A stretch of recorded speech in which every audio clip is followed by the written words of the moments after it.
माए जाके लुया ऐसन बेटी हो कौन बेटी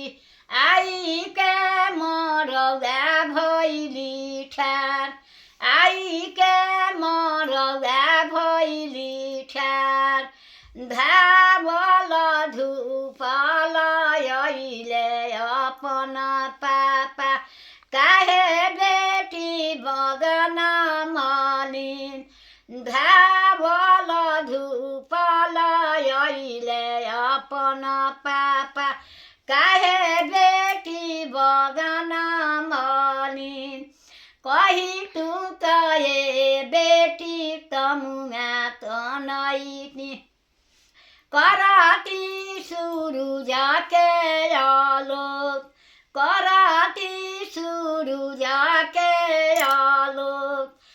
धावल धूपल अइले अपन चाचा काहे बेटी मनवा मग काहे बेटी मनवा उदास कही तू कहे बेटी तमुआ तनैती कराती सूरज के आलोक कराती सूरज के आलोक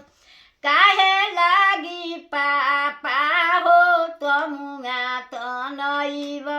काहे लागी सूरज के आलोक काहे लागी पचाचा हो तमुआ तनैब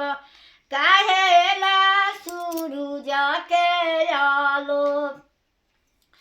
आजु के रथिया पापाजी रौरी महलिया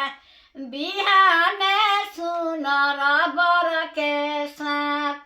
बिहान सुनर बर के साथ का कही धावल धूपल